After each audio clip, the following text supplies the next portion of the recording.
நரேந்திர மோடி தலைமையில் அமையவுள்ள புதிய அமைச்சரவையில் இடம்பெற என்டிஏ கூட்டணி கட்சிகள் முனைப்பு காட்டி வருவதாக அண்மை தகவல் கிடைத்திருக்கிறது. கூடுதல் விவரங்களை செய்தியாளர் மாணிக்கம் வழங்க கேட்கலாம். மாணிக்கம், வணக்கம். விவரங்களை சொல்லலாம். தேசிய ஜனநாயக கூட்டணி ஆட்சி அமைப்பதற்கான முனைப்பு காட்டி வரக்கூடிய சூழல்ல இந்த கூட்டணியில் அங்கம் வைக்கக்கூடிய கட்சிகள் தங்களுக்கு வேண்டிய இலாக்காக்கள் தொடர்பான ஆலோசனையில் ஈடுபட்டிருக்கிறாங்க. நேற்றைய தினம் தேசிய ஜனநாயக கூட்டணியுடைய அங்கமைக்கூடிய கூட்டணி கட்சி தலைவர்களுடைய ஆலோசனை கூட்டம் நிறைவு பெற்றது. அதனைத் தொடர்ந்து இந்த கூட்டணி அரசு அமைவதற்கான ஆதரவு கடிதங்கள் குடியரசுத் தலைவர் கொடுப்பதற்கான முடிவுகள் எட்டப்பட்டிருந்தது.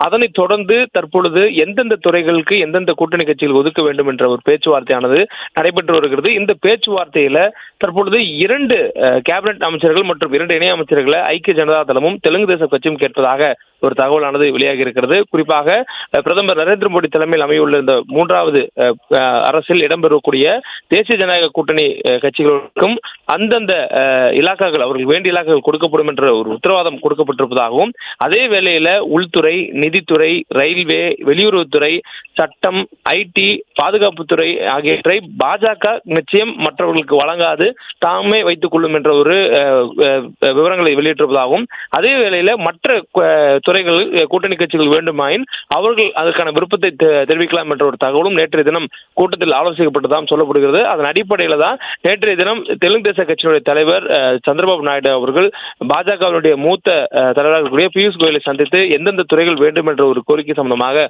அவர் பேசியதாக ஒரு தகவல் வெளியாகி இருந்தது.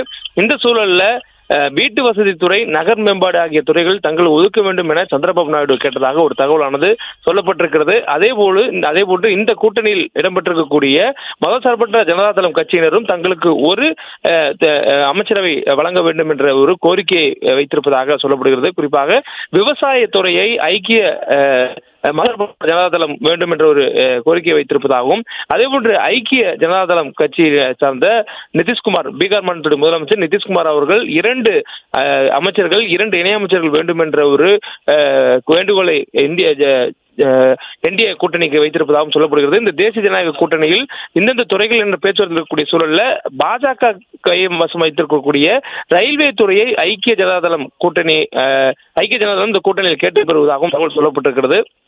இந்த சூழல்ல மற்ற கட்சியினர்களுக்கான துறைகள் ஒதுக்கக்கூடிய பணிகள் நடைபெற்று முடிந்திருப்பதாகவும், பிரதமராக மீண்டும் நரேந்திர மோடி அவர்கள் பதவியேற்கும் பொழுதே மொத்த அமைச்சரவையும் பதவியேற்கும் என்ற ஒரு தகவலும் சொல்லப்பட்டிருக்கிறது.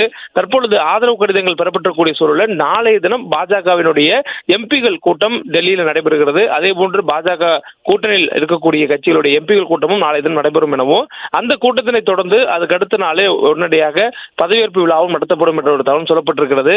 மேலும் தற்பொழுது இந்த ஆதரவு கடிதங்கள் கொடுக்கப்படக்கூடிய சூழல்ல ஜனாதிபதி எப்போது அழைத்தாலும் உடனடியாக இந்த பதவியேற்புக்கு தயாராகும் நிலையில அதற்கான ஏற்பாடுகளை தீவிரப்படுத்த வேண்டும் என்பதற்கான ஒரு ஆலோசனை கூட்டமும் மேற்கொள்ளப்பட்டு வருவதாக சொல்லப்பட்டிருக்கிறது. அதற்காக தான் பாஜகவுடைய மூத்த தலைவர்கள் இன்றைய தினம் ஆலோசனை ஈடுபட இருப்பதாகவும் சொல்லப்பட்டிருக்கிறது. மேலும் பாஜகவினுடைய இந்த 400 என்ற இலக்கை எட்ட முடியாததுக்கான காரணம் என்ன என்பதற்கான ஆலோசனை கூட்டத்திலேயே எந்தெந்த துறைகள் மற்ற கூட்டணி கட்சிகள் கேட்கின்றன, அவைகளுக்கு எதெல்லாம் ஒதுக்கலாம் என்ற ஒரு ஆலோசனையும் பாஜக மூத்த தலைவர்கள் அமித்ஷா, அதே போன்று ராஜ்நாத் சிங், பாஜகவுடைய தேசிய தலைவர் ஜே பி நட்டா ஆகியோர் இன்றைய தினம் ஜே பி நட்டா அவர்களுடைய இல்லத்தில் ஆலோசிப்பதாகவும் ஒரு தகவலானது சொல்லப்பட்டிருக்கிறது.